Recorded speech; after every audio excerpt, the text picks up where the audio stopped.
कल तक बात चल रही थी कि वो प्रेम, वो भक्ति, उसको सच्चा नहीं बोल सकते। वो प्रेम भी झूठा प्रेम है जिसमें हमको परमात्मा मिलता नहीं है। लोग भगवान की भक्ति तो बहुत करते हैं, लेकिन उनसे भगवान की प्राप्ति नहीं होती, तो वो भक्ति उनकी सच्ची नहीं है। बोलते सच्चा प्रेम जो होगा, सच्ची भक्ति होगी तो आपको परमात्मा मिलेगा ही मिलेगा। साक्षात्कार आपको भगवान का होता ही है। तो आगे बोला है कि मैं तो हूँ विश्वास में। भगवान कहाँ निवास करते हैं? वो आपके विश्वास में निवास करते हैं। अगर हमें विश्वास है तो हमारे लिए भगवान है। बोलते मानो तो भगवान, ना मानो तो पत्थर। जब तक आपको विश्वास नहीं होता तब तक आपको कोई भी भगवान दिखाई नहीं देगा।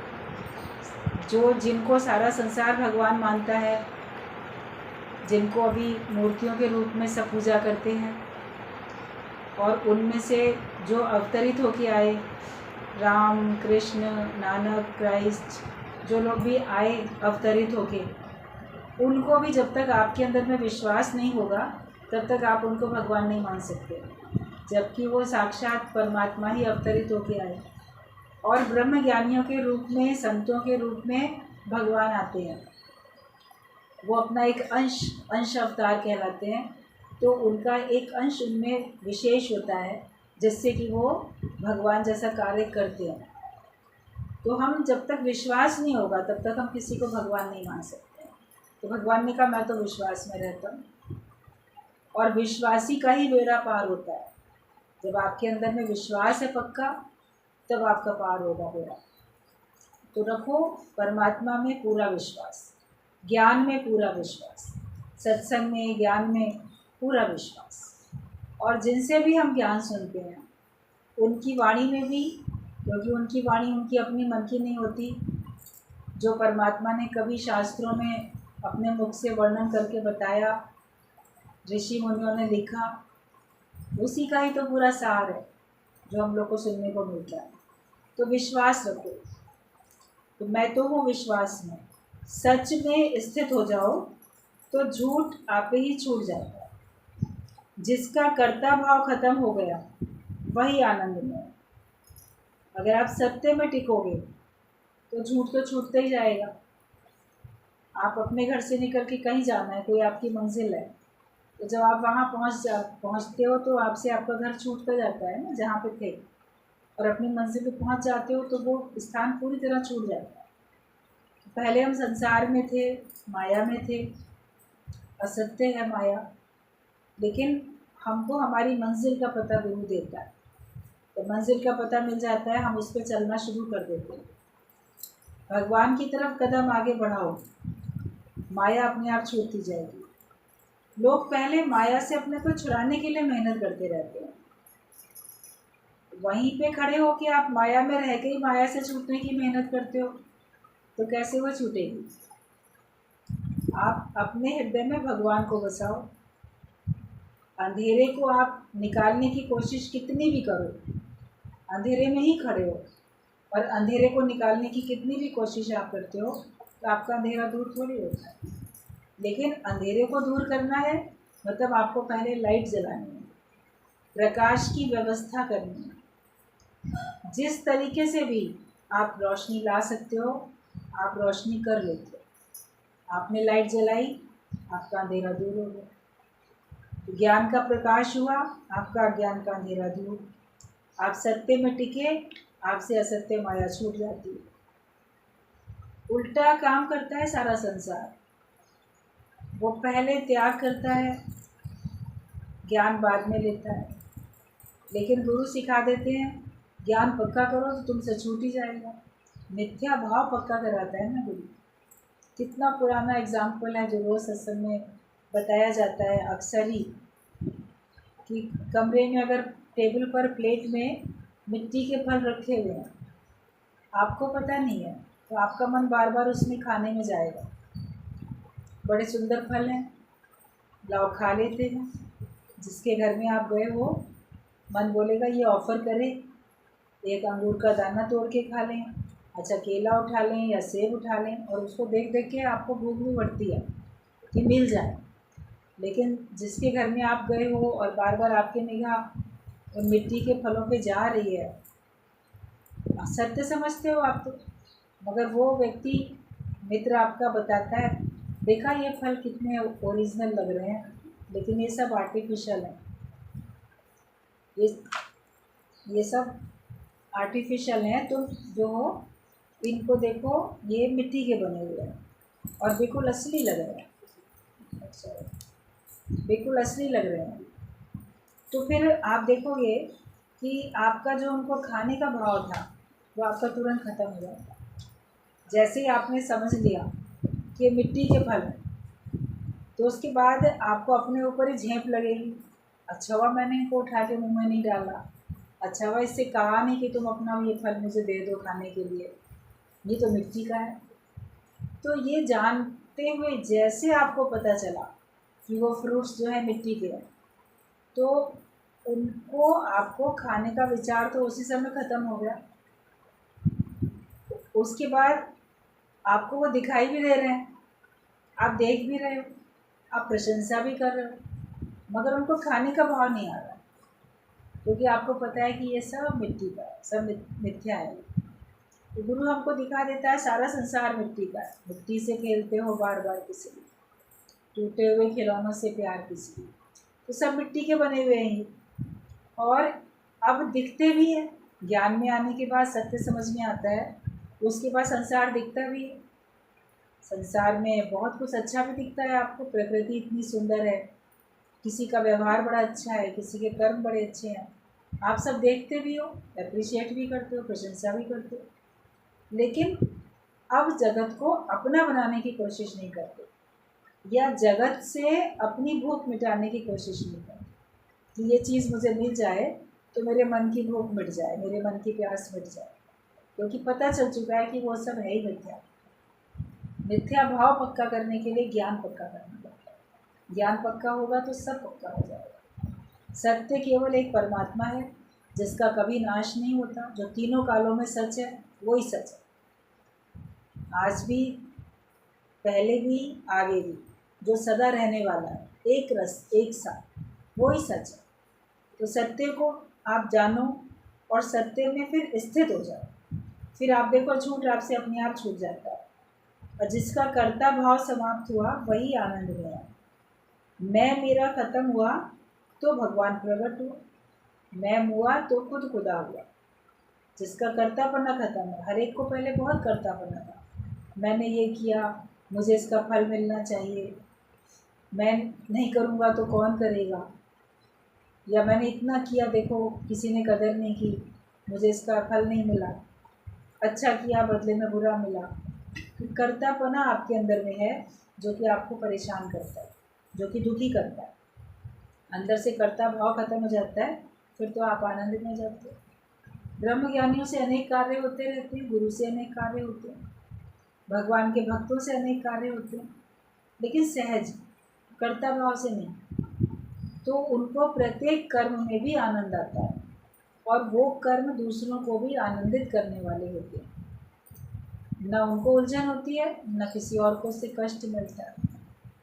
कर्तापने से छूटो और जो भी काम करो सबके हित के लिए, सबकी भलाई के लिए, सबकी उन्नति जिसमें समाई हुई है वही काम हमें करना है, अपने लिए भी दूसरों के लिए भी। तो कर्तापना खत्म हो, मैं और मेरा खत्म हो जाए, इसी को मिटाना है, मैं पने को और मेरे पन के भाव। जो कुछ है तेरा, मेरा कुछ भी नहीं, प्रभु क्या लागे मेरा, मेरा तो कुछ है ही नहीं, जो कुछ है वो तुम्हारा ही है। वास्तव में भी तो देखो तो तुम्हारा कहाँ है, जो है तो भगवान का ही तो है। जो कुछ हमारे पास है वो दिया किसने, सब ईश्वर की ओर से मिला है, ईश्वर के हुक्म से मिला। भगवान ने किसी न किसी रूप में आके आपको दिया। तो जब सब कुछ भगवान ने ही दिया, भगवान के हुक्म से मिला, तो हम उसी का क्यों ना गुणगान करें। तो मैं अपने लिए क्यों बोलूँ, मैंने किया, मेरे अंदर भी तो शक्ति परमात्मा ने भरी, प्रेरणा भी भगवान ने दी, तभी तो कार्य हो पाया। अब मेरा कुछ है ही नहीं, उसी का है, वो जब चाहेगा अपनी चीज़ ले सकता है। जड़ चेतन जो कुछ हमारे पास है उसमें से भगवान जब जो चाहे वो हमसे ले सकता है। ऐसा नहीं है कि वो हमारे पास रहने देगा, अगर उसको लेनी होगी अपनी वस्तु तो आप कितना भी प्रार्थना करोगे वो अपनी वस्तु ले ही लेगा। चाहे जड़ माया हो, जो चीज़ जानी होती है चली जाती है, या चेतन प्राणी हो, जो जाने होते हैं वो चले ही जाते हैं। तो मैं और मेरे को ख़त्म करोगे तो भगवान प्रकट होगा, तुम्हारे ही अंदर से भगवान प्रकट हो जाएगा। मैं और मेरा जब खत्म है तो शब्द मरे ता फल पावे। गुरु के ज्ञान के जो शब्द हैं इस पे मर मिटो, अपने आप को गुम कर लो इन्हीं शब्दों में, तो फिर आपको ज्ञान का पूरा फल मिलेगा। गुरु ने कहा मान ना मान तू है भगवान, तो अपने को मानो। गुरु ने कहा तुम शरीर नहीं हो, तो अपने को जान लो कि मैं शरीर नहीं। ये तो 5 तत्वों से बनी हुई देह है, 5 तत्वों में एक दिन लीन हो जाएगी। इसको चलाने वाली जो सत्ता है उसका कभी नाश नहीं होता। तो ये सब बातें गुरु के मुख से जो शब्द निकलते हैं ज्ञान के, उन्हीं को तो हम सुन के तभी तो जीवन में उतारते हैं, विश्वास करके। तो किसी के वचनों पे, गुरु के वचनों पे, उसके शब्दों पे मर मिटो, मतलब अपने मैं को टोटल समाप्त कर, तो फिर आपको पूरा फल ज्ञान का मिलेगा। दुनिया की जितनी होशियारी सीखेगा उतना फंसेगा।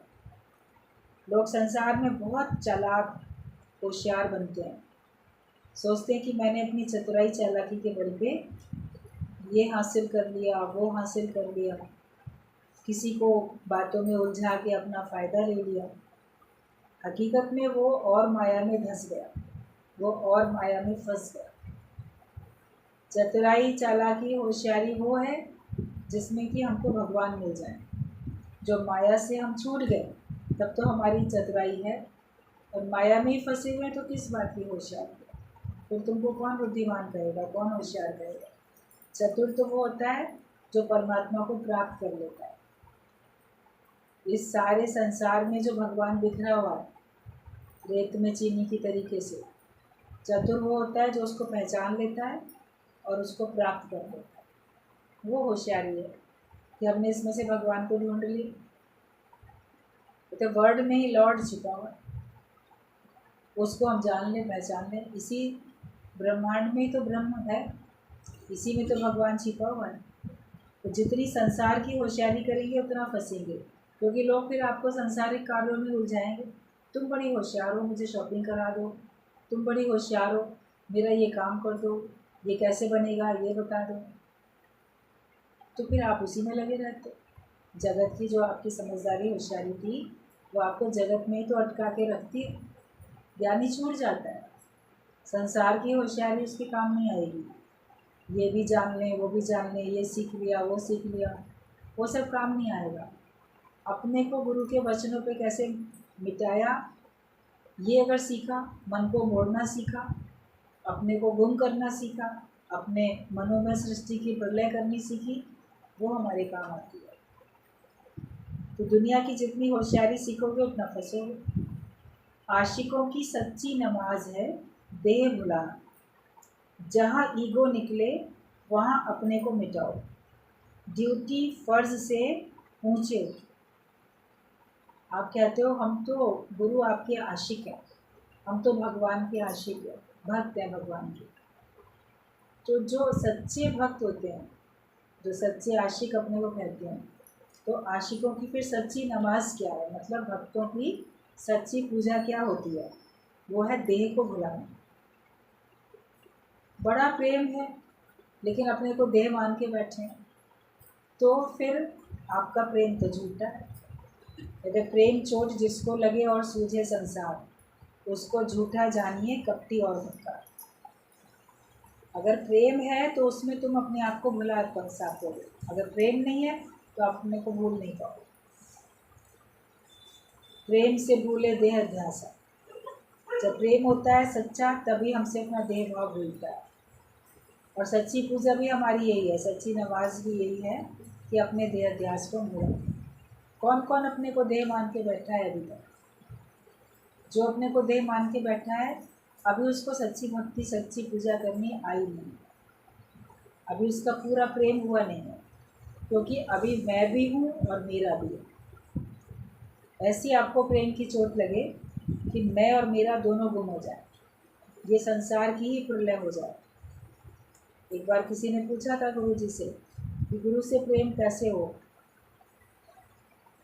गुरु जी ने कहा माया से प्रेम कैसे हो तो नहीं पूछा किसी से, वो तो हो गया तुमको, क्योंकि उसको अब जिसको अपना मान लिया उससे प्रेम हो गया। गुरु को अपना मान लोगे तो प्रेम हो जाएगा। दूसरी बात बोली, मिलते रहिए मिलते रहिए तो एक दिन आपको प्यार हो जाएगा। तो आप यूं ही अगर हमसे मिलते रहे तो देखिए एक दिन प्यार हो जाएगा। सत्संग में आते रहो, मिलते रहो तो तुम्हारा प्यार हो ही जाएगा। रोज़ रोज़ जहाँ जिनसे उठते बैठते मिलते हैं तो उनके प्रति हमारे भाव, जब व्यवहार अच्छा होता है तो आपका प्यार भी तो बनता है ना, बढ़ता है। तो गुरु के पास इतनी सुंदर वाणी है, इतना अच्छा व्यवहार है, और वो हमको इतनी सच्ची बात बताता है, तो उससे कैसे नहीं प्यार होगा हमारा, निश्चित तौर पे होगा। लेकिन रोज़ सत्संग में आके बैठना तो पड़ेगा, रोज़ हमको बात माननी तो पड़ेगी, सुनना तो पड़ेगा। तो आशिकों की सच्ची नमाज है देह को भूलना। देह अध्यास आपका भूलेगा प्रेम में। जहाँ ईगो निकले वहाँ अपने को मिटाओ। अहंकार हमारा जहाँ आए, मैं कुछ हूँ, अपने को देह मान के आपने मैं की तो वो अहंकार। लेकिन अपने को ब्रह्म जान के आपको फिर मैं करने की ज़रूरत भी नहीं होती है।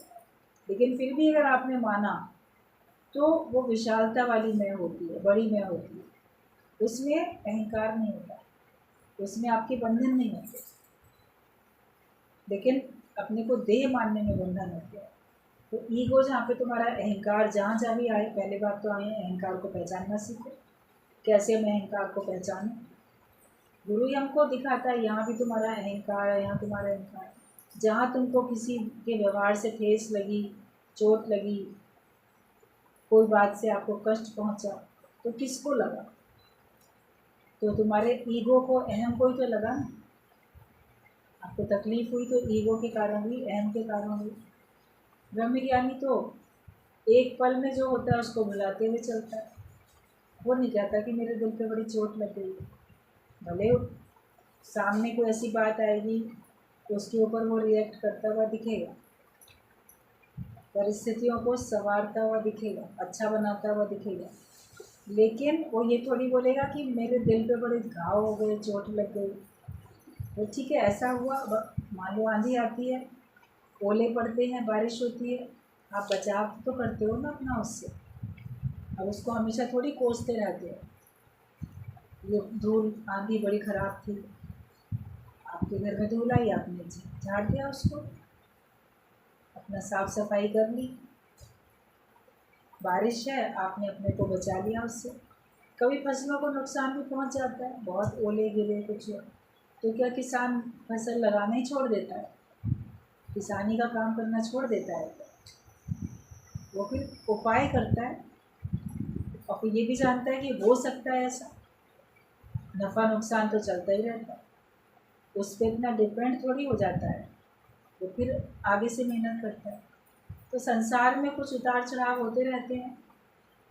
ज्ञानी का आनंद उस पर डिपेंड थोड़ी है, उसका आनंद तो उसके अपने में है, वो अपने में रहता है। वो तो ये तो उतार चढ़ाव आते रहते हैं, इसमें क्या बोल। 2 मिनट पहले भी जो हुआ, 1 मिनट पहले भी जो हुआ, उसको भुला के वो अपने निज आनंद में रहता है। तो हमें भी अपने निज आनंद में ही रहना है। ईगो जहाँ जहाँ तुम्हारा निकले, अपने ईगो को ही मिटाते जाओ। दूसरे को मिटाने की कोशिश नहीं करो, अपने ही अहम को मिटाते जाओ। ड्यूटी फर्ज से ऊंचे उठो। ये मेरी ड्यूटी है, ये मेरी जिम्मेदारी है, ये मेरा फ़र्ज़ है, ये मेरा धर्म है, इस बात से ऊंचे उठ जाओ। अगर आप फ्री हो, घर में कोई और काम नहीं है आपका, तो भले आप सारी जिम्मेदारी निभाते हो, या आपके अतिरिक्त कोई और नहीं है उसको संभालने वाला, तो भले आप कर लेते हो। लेकिन फिर भी उसको सेवा समझ के, भगवान का हुक्म समझ के करते हैं, तो आपको बंधन नहीं है। लेकिन एक होता है कर्तापने से, ये मेरी ड्यूटी है, मेरा फ़र्ज़ धर्म है, तो मुझे करनी है, मैं नहीं करूँगा तो बड़ा पाप पड़ेगा, मैं नहीं करूँगा तो अगले को दुख होगा, मैं नहीं करूँगा तो नुकसान पहुँचेगा। तुम्हारा काम केवल भगवान की भक्ति करना। अगर काश तेरे किते ना काम, मिल साध संगत भज केवल नाम। केवल भगवान का भजन करना ही तुम्हारा काम है। सत्संग में, ज्ञान में रहना तुम्हारा काम है। आप जपे और नाम जपावे, यही तुम्हारा एक फर्ज धर्म ड्यूटी है मुख्यतः। जितना जितना आप निष्कामी होते जाते हो, आपके सकामी जितने कर्म है प्रकृति आपसे छुड़ाती जाती है। और ज्ञानी समझदारी से उन पे सौंप छोड़ता भी जाता है, दूसरों पे सौंपता भी जाता है, खुद अपने को फ्री करता है। टाइम तो वही है 24 घंटे का, एक दिन का 24 घंटा हर एक के पास। उसमें या आप सकामी कर्म कर लो या आप निष्काम कर्म कर लो, संसार के काम करो या भगवान की भक्ति करो, एक ही काम तो हो पाएगा उसी समय में। एक समय में दोनों काम तो नहीं हो सकते आपके। आप अपने को खुद छुड़ाओ, अपना समय खुद बचाओ। जितना जितना आप टाइम बचाएंगे उतना उतना आप भगवान की तरफ आगे बढ़ सकेंगे। वरना किसी के पास भी समय नहीं होता। जब तक है ज़िंदगी, फुर्सत ना होगी काम से। कुछ ऐसा वक्त निकालो जो प्रेम कर लो राम से। सत्संग में आना मतलब परमात्मा से प्रेम करना। भगवान से प्रेम करना तो हम लोग सत्संग में आने के बाद ही सीखे। भगवान की पूजा करना, हाथ जोड़ना, भगवान की प्रार्थना करना, उनसे कुछ मांग लेना, ये तो सीखा था। लेकिन भगवान से प्रेम करना ये हमको गुरु सिखाता है कि वो हमारे अपने हैं। भगवान ही मेरे अपने हैं, वो एक ही है तेरा, ये जग तो है पराया, और कोई तुम्हारा अपना नहीं है। अपना है तो केवल एक भगवान है। तो उससे फिर हमारा प्रेम हो जाता है। और उसने हमें, भगवान ने इतना कुछ दिया। जब उसकी मेहरबानियों को याद करते हैं, उसके दिए हुए जो भी जड़ चेतन पदार्थ माया के हमारे पास हैं, उनको देखते हैं तो लगता है भगवान कितना दयालु है, कितना हमारे ऊपर उसने कृपा की है। तो हमारा प्रेम और बढ़ता जाता है। ज्ञान होता है तो फिर अगर कष्ट देता है तो भी प्रेम बढ़ता है। लगता है ये भी भगवान ने बड़ी कृपा की, इतना कष्ट दिया, इसी जन्म में मेरा खाता क्लोज हो रहा है, दुख सुख इसी जन्म में भोग के मैं परमात्मा से मिलके एक हो जाऊंगा। उसने सहने की भी तो शक्ति दी, उसने पहले ज्ञान भी तो दिया। तो ज्ञान में आने के बाद कष्ट में भी आपको भगवान का प्रेम दिखेगा कि भगवान हमको माया से बचाता है। अगर कष्ट ना मिले तो हमारा मन तो माया से कभी हटेगा ही नहीं। दुखों से अगर चोट खाई ना होती, प्रभु तुम्हारी याद आई ना होती, दुख मिलते हैं, चोट पड़ती है, तब तो हम भगवान को याद करते हैं। और कष्ट होते हैं माया में तो मन माया से हटता भी है। भगवान की उसमें भलाई है। माँ अगर अपने बच्चे को कष्ट देती है तो उसमें भलाई है। तो उसको गलत रास्ते पे जाने से रोकती है, गलत आदतों से बचाती है, दोबारा गलती ना करे इस बात के लिए मार पीट डांट जो भी माँ उसके संग व्यवहार करती है। तो अगर कभी दुर्व्यवहार माता के द्वारा अपने पुत्र के लिए हो रहा है, बच्चों के लिए हो रहा है, तो वो कोई इसकी शत्रु थोड़ी है, वो भी उसका प्रेम है। क्योंकि वो अपने बच्चे को बहुत परफेक्ट बनाना चाहती है, अपने बच्चे को इतना लायक बनाना चाहती है कि इसमें कोई कमी ना रहने पाए और सारा संसार इसकी प्रशंसा करे। भले आज मैं सख्ती करके इसको डांट डपट करके सुधार दूँ ताकि लोग तो ना कहने पाएँ। तो भगवान भी अपने भक्त को कभी कष्ट भी दे देता है, तो भगवान उस कष्ट से हमको इसलिए देता है ताकि हम भगवान की भक्ति करें और अच्छे बनें। ज्ञानी तो कष्टों में और निखर के आता है। जो सोना होता है वो भट्टी में पड़ता है तो और निखर के आता है। तो ज्ञानवान के ऊपर अगर कष्ट आते हैं तो उसका आदर्श और सारा संसार देखता है, उससे और सब लोगों को प्रेरणा मिलती है। तो कष्ट भी अच्छे हैं। तुम फर्ज धर्म ड्यूटी से ऊंचे उठो। भगवान पाने की इच्छा भी भगवान पाने में रुकावट है। मुझे भगवान मिले, मुझे भगवान मिले, ये इच्छा ही नहीं करो, लेकिन परमात्मा को प्राप्त कर लो, उसको अपने अंदर से प्रकट कर लो। बीज अगर सोचता रहे मुझे पेड़ मिल जाए, मुझे पेड़ मिल जाए, तो पेड़ मिलेगा उसको। वो धरती में जाके अपने को मिटाएगा तो वो तो वृक्ष का रूप बन जाएगा अपने आप। तो जीव भाव हमारा सत्संग की धरती में आके गुम होगा तो हमारा आत्मभाव प्रकट हो जाएगा अपने आप में। मुझे मिले नहीं, मैं वो हो जाऊँ।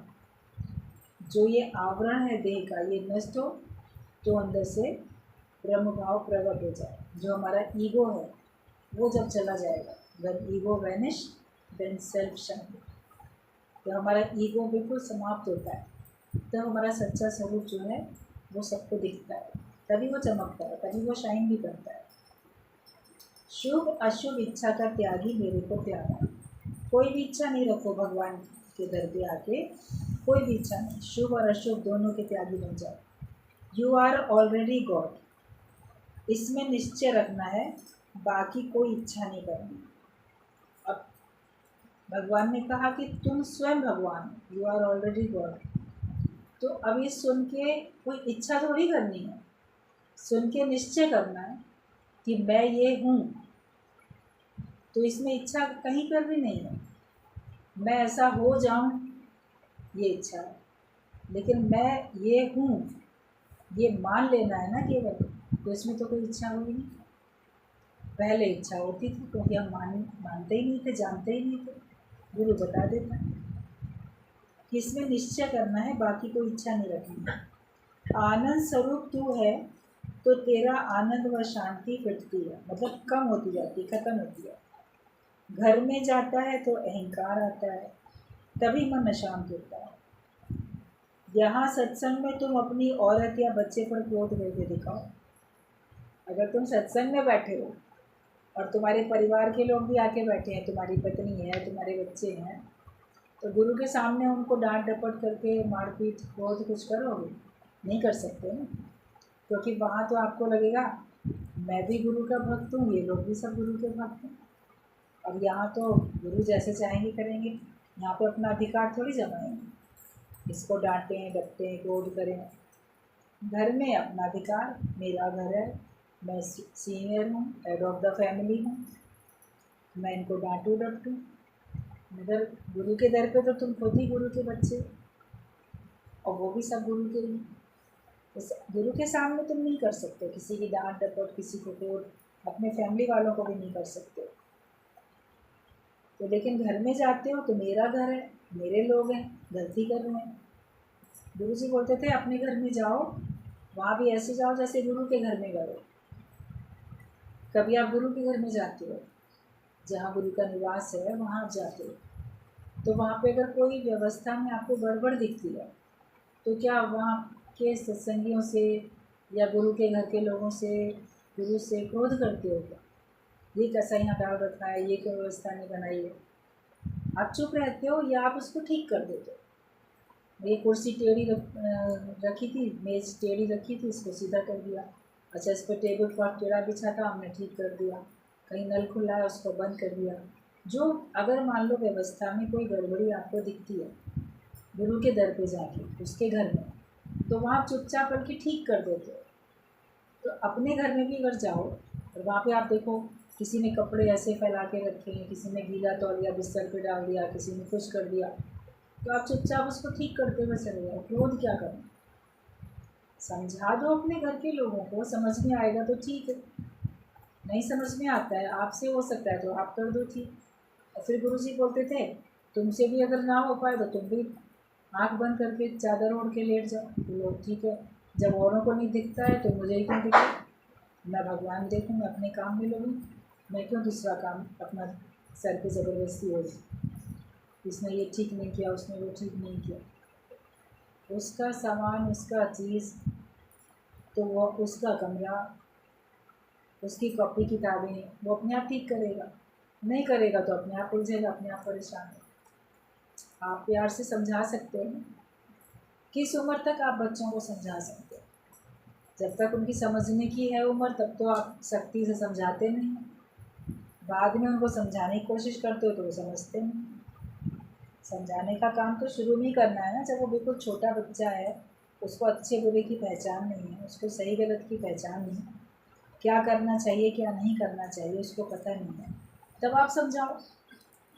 और बड़े होने पर भी जो आपको गलत लगा आप प्यार से समझाओ। ना मानो तो कोई ज़ोर नहीं, कोई नहीं मानेगा तो उस पर कोई किसी की ज़बरदस्ती नहीं है कि आप क्या करो क्या ना करो।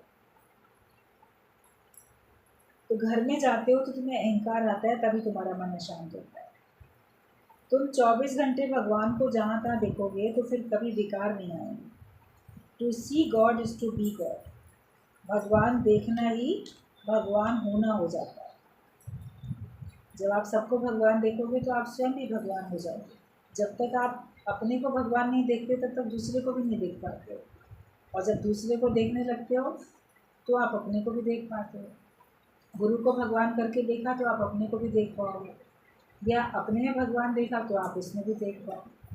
भगवान तो तत्व से जानना है, वही देखना होता है, ये महसूस करना होता है, ये मान लेना होता है कि भगवान के अतिरिक्त दुनिया में कुछ भी नहीं है। भगवान ने कहा है कि सब कुछ मैं ही बनाऊँ, मेरे अतिरिक्त कुछ भी नहीं। बस ये बात मान लेनी है।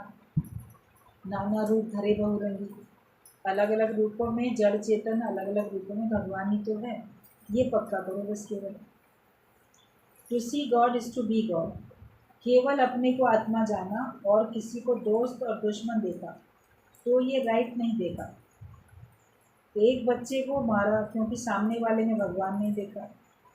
खाली तुम भगवान हुआ तो तुम तो जैसे भगवान दास हुआ, कृष्णदास हुआ। कृष्णदास, रामचंद्र, किसी के नाम भी तो होते हैं।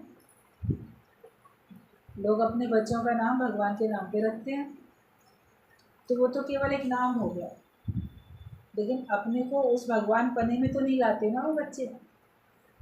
भगवान का नाम है लेकिन अपराध भी करते हैं, जेल में भी चले जाते हैं, नाम तो उनका भगवान का।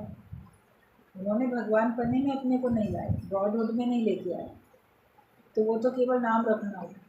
तो सत्संग में आके भी केवल कह दिया कि हाँ हम भगवान हैं, लेकिन वैसा निश्चय नहीं हुआ, तो वो तो व्यर्थ है, ऊपर का नाम है केवल।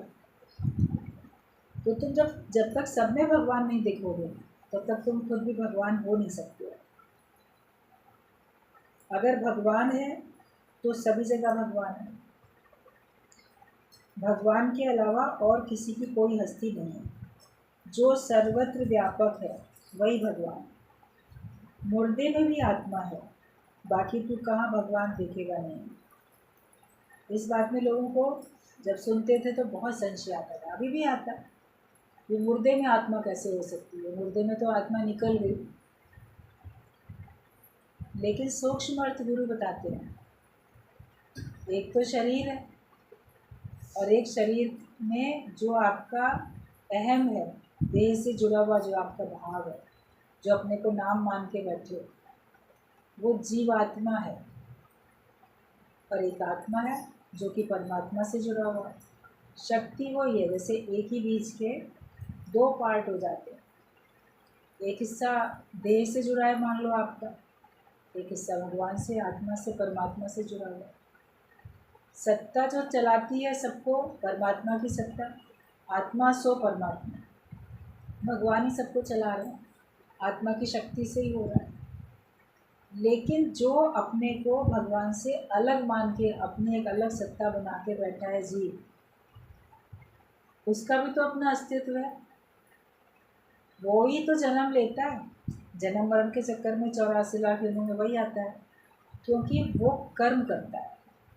और भगवान ने ही सबको अलग अलग बनाया, अलग अलग हर एक को कर्म करने की बिल्कुल स्वतंत्रता दी। तुम कुछ भी कर सकते हो, कोई अच्छा काम करता है, कोई बुरा काम करता है, तो करने वाला कौन है? करने वाला जीव है, जीवात्मा, जो आप अपने को सबसे अलग एक अपनी हस्ती, अपना अस्तित्व एक अलग मान के बैठे। तो वो शरीर छोड़ के गया, जीवात्मा ने छोड़ा शरीर, लेकिन आत्मा तो वहाँ पर भी है। आत्मा तो सत्ता, शक्ति मुर्दे के अंदर भी है।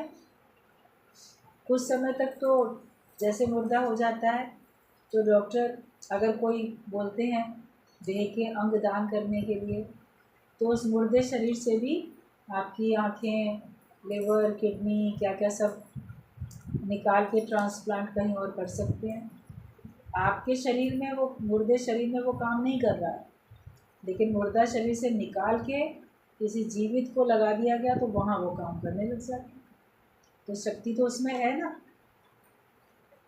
मगर ये है कि कुछ समय तक रहती है वो सत्ता शक्ति, उसके बाद देर होगी तो आप नहीं कर सकते, वो तो फिर बेकार हो जाएगा। तो तुरंत का तुरंत कुछ घंटे तक, जब तक उसकी एक लिमिट रहती है, तो शरीर छोड़ के जाता है जीव और शरीर यहाँ रह जाता है, लेकिन आत्मा की सत्ता वहाँ रहती है। अब कुछ समय तक तो उस सत्ता ने उन अंगों को शक्ति दी, लेकिन वो बड़ी जल्दी परिवर्तित होते रहते हैं। डिके होता है, बॉडी जो है वो नष्ट होती है, तो उसको नष्ट कौन कर रहा है? कौन सी शक्ति नष्ट करती है? कौन सी शक्ति उसको परिवर्तित कर रही है? तो वो आत्मा की शक्ति अभी भी है वहाँ पे, जो कि मुर्दा शरीर को भी चेंज कर रही है। उसमें धीरे धीरे देखो ठंडा हो गया, अकड़ गया, उसके अंदर के फंक्शंस भी अब काम नहीं कर रहे हैं, अब किसी और को भी नहीं लगाए जा सकते। बड़ी जल्दी जल्दी वो जो आत्मा की सत्ता वहाँ पर है मौजूद, वो शरीर को परिवर्तित करती जाती है, उस सत्ता से वो परिवर्तित होता है। ज़्यादा देर तक होती है, उसमें आपको मुर्दे शरीर में स्मेल आने लगती है, फिर बाद में वो शरीर फूलने लगता है, कहीं कैसे होता है, फिर वो नष्ट हो जाता है, मिट्टी बन जाता है, पड़े पड़े भी वो मिट्टी बन जाता है। तो ये सब उसको कौन कर रहा है? कोई तो है जो कर रहा है वहाँ पे, अपने आप से तो नहीं हो पा रहा है। तो आत्मा तो वहाँ पर है, उस शरीर को अलग अलग प्रकार से कार्य उसका हो रहा है, लेकिन जीव आत्मा चली गई। तो जब कोई कहता है कि मुर्दे में से आत्मा चली गई या मुर्दे में आत्मा कैसे है, तो उसको जीवात्मा को आत्मा समझ लेते हैं। तीन चीज़ें अलग अलग हैं, देह, जीवात्मा और आत्मा। और आत्मा ही परमात्मा है, आत्मा ही ब्रह्म है, उसकी सत्ता से जीवात्मा जीव कार्य करता है। जीव को अपने को गुम करना है। जब तक वो जीव अपने को देह मानेगा, वो नई नई देह प्राप्त करता रहेगा। जब वो जीव अपने को आत्मा जान लेगा, उससे मिल जाएगा, तो फिर मिलके एक हो जाएगा, उसका आवागमन का चक्कर छूट जाएगा। तो आपकी जो एक अलग हस्ती है, उसको आपने लगाया कहाँ? कहते मन भी आपका, कबीरा मन तो एक है, चाहे जिधर लगाए। मन अगर देह में लगाते हो, संसार में लगाते हो, सूक्ष्म शरीर जुड़ जाता है मन को भी, तो फिर आप संसार में आते जाते रहते हो। लेकिन जब हमारा मन भगवान में लग जाता है और उसमें सत्य में स्थित हो जाता है, जो बात अभी चल रही थी इसमें, सत्य में जब स्थित हो जाता है, तो फिर आपका आवागमन का चक्कर फिर छूट जाता है। तो मुर्दे में भी आत्मा है, बाकी तू कहाँ भगवान नहीं देखेगा। तुम राजा व रंक में एक आत्मा देखो। तुम कहीं भी किसी के घर जाते हो तो पदार्थों पर नजर जाती है, तो अभी पदार्थ अभाविनी नहीं हुई है। अगर किसी के घर गए तो उसके पदार्थों में बड़ा सुंदर महल जैसा घर है, बड़ी कीमती कार खड़ी है, बड़ा ये सामान है, ये मेरे पास भी हो जाए, मेरे पास कब होगा? तो अभी तुमको पदार्थ अभाविनी नहीं हुई ना, पदार्थों का अभाव तुम्हारे अंदर से नहीं हुआ, तुम्हें भी पदार्थ चाहिए। जब तक पदार्थ अभाविनी नहीं होगी, तब तक तुम आगे तुर्यापद में पहुँचोगे कैसे, अपने स्वरूप में जाओगे कैसे? किसी के भी पास जाओ, उसको भगवान करके ही देखो, उसकी बाकी प्रारब्ध है, उसके पास अगर है वो राजा है तो, और रंक है तो उसके पास कुछ नहीं है, उसकी प्रारब्ध है। लेकिन तुम्हें तो सब में भगवान देखना है ना, तुमको तो सबको अपना आप करके देखना है। तो पदार्थ ये अभाविनी होनी चाहिए। भगवान गाड़ी से उतारता है तो मोटर में चढ़ाता है। वेट एंड सी, जैसा तू लायक है वैसी लायकी तुम्हें मिलेगी। तुम्हारी चाह तुमको गिरा देती है ब्रह्म पद से। आप ब्रह्म पद में हो, लेकिन संसार की चाहनाएं तुमको उतने ऊंचे पद से गिरा देती हैं और नीचाई पे तुमको ले जाती हैं। ये हमेशा विश्वास रखो भगवान के ऊपर कि आज अगर उसने तुमसे कोई चीज़ ली तो कल इससे बेहतर तुमको देगा। किसी एक गाड़ी से उतारेगा तो दूसरी गाड़ी में तुमको बिठाएगा और उससे बेहतर देगा। माया तुमसे ली है तो भगवान स्वयं तुम्हारा बन जाएगा, ये पूर्ण विश्वास रखो। जो राजी है वो राजा है। अगर भगवान के किए में राजी हो तो तुम राजा हो। आप समझते हो राजा हुआ जिसके पास बड़ा महल है, पैसा है, बड़ा पद है, बहुत कुछ है, वो तो जैसे बिल्कुल राजा बन गया। जो भगवान के किए में राजी रहता है वही राजा होता है। बाकी जो शिकवे शिकायतें करता रहता है, बहुत कुछ अंदर ही अंदर मांगता रहता है, तो वो राजा नहीं है, वो तो फिर भिखारी है। तो जो राजी है वो राजा है। अगर राजा भी अपनी शक्ल फिराए तो फ़कीर है। मतलब अगर वो भी ऐसा मुंह बना के चले शिकवे शिकायत वाला, तो वो भी तो फिर मांगने ही वाला हुआ ना। जो अपने में तृप्त नहीं है तो वो फिर राजा नहीं हो सकता। हर हाल में खुश रहो। मियाँ मरे तो भी हलवा खाओ, बीवी मरे तो भी हलवा खाओ। मतलब गुरु जी का कहने का है, कुछ भी नुकसान हो जाए तुम प्रसन्नता में हो। हलवा खाने का मतलब तुम स्थिरता में रहो, प्रसन्नता में रहो। कुछ भी नुकसान हो जाए तुम्हारा, कैसा भी, आप बोलोगे ये वाला नुकसान तो सह लेते, वो वाला नहीं सह सकते। कैसा भी अगर हो जाए तो तुम अपने आत्मा के निश्चय में रहो, तुम अपने आप में तृप्त रहो। जो कुछ मिला यहीं से मिला और सब यहीं छोड़ कर ही जाओ। अपने साथ कुछ भी लेके नहीं जा सकते। खाली हाथ आए और खाली हाथ आपको जाए। भगवान की रज़ा में राज़ी रहो। तो ये पत्र में जो वाणी थी वो आज इस समय पूरी हो गई है कि बस हर हाल में तुम्हें खुश रहना। खुश रहने की कला गुरु सिखा देता है और हमें हमेशा खुश रहना ही, जो सिखाया गुरु ने वही हमको सीख के वैसे ही जीवन बनाना।